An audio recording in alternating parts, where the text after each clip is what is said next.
मैं कुलदीप फड़िया, सह आचार्य राजनीति विज्ञान, राजकीय मीरा कन्या महाविद्यालय उदयपुर।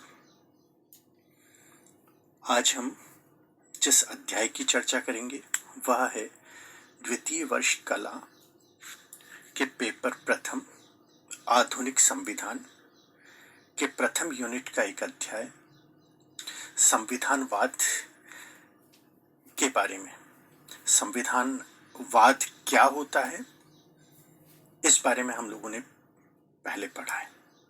आज हम जिस विषय को संविधानवाद के अंतर्गत देखेंगे वह है कि संविधानवाद अपने मौलिक स्वरूप में किस प्रकार संविधानवाद संविधान से अलग है।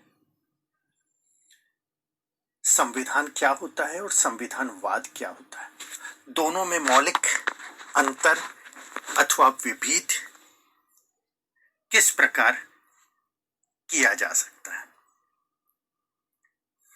कहा गया है कि एक देश के मूलभूत नियमों और कानूनों के संग्रह को संविधान कहा जाता है, जहां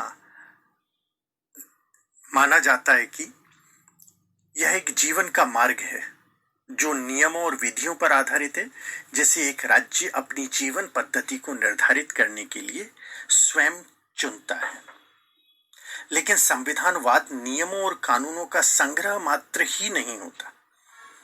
राजनीतिक जीवन के मूल्य, विश्वास, राजनीतिक आदर्श और संस्कृति संबंधी बहुत कुछ ऐसा है जो संविधानवाद का भाग है अथवा उसमें समाया हुआ है। संविधानवाद निश्चित रूप से संविधान से कुछ अधिक है।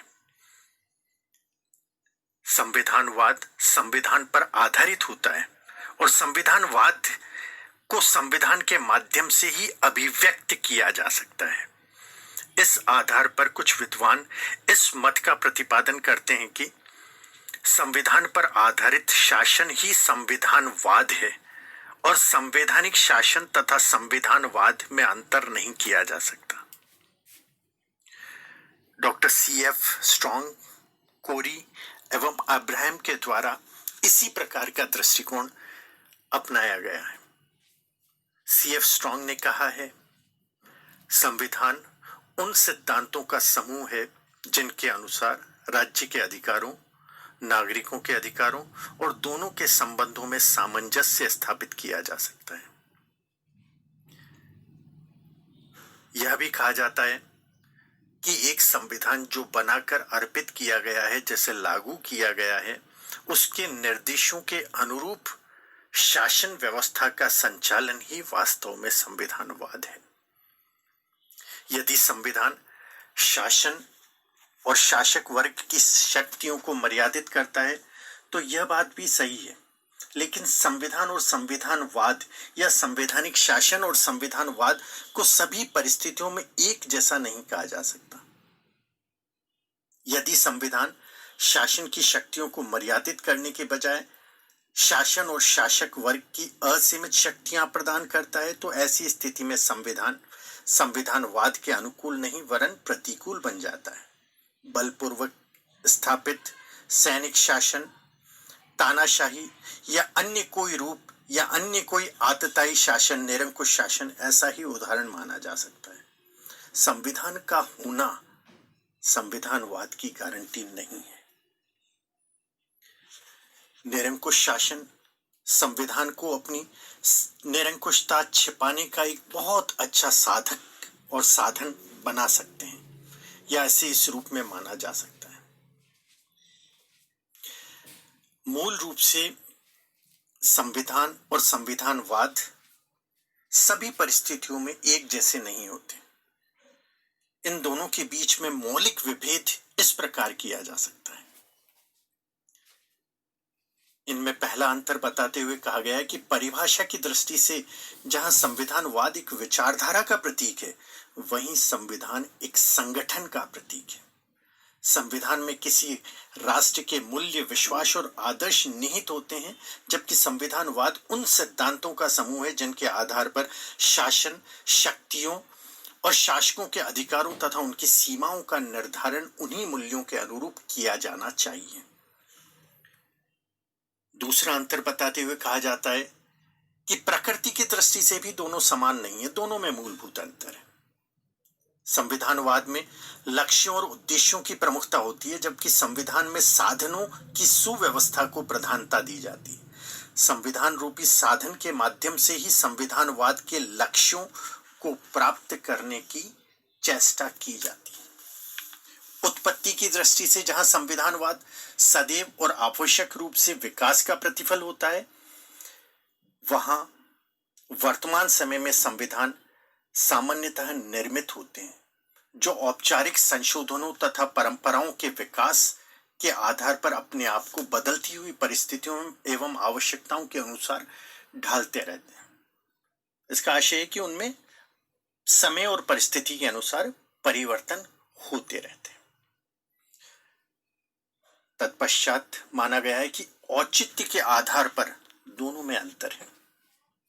संविधानवाद में आदर्शों के औचित्य का प्रतिपादन मुख्यतः वैचारिक रूप से अथवा विचारधारा के आधार पर किया जाता है।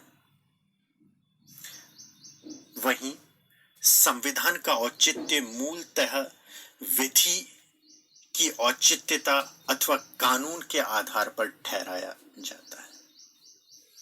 संविधान और संविधानवाद में सबसे अधिक बड़ा अंतर, प्रमुख अंतर क्षेत्र की दृष्टि से भी है। संविधान की तुलना में संविधानवाद अत्यधिक व्यापक है।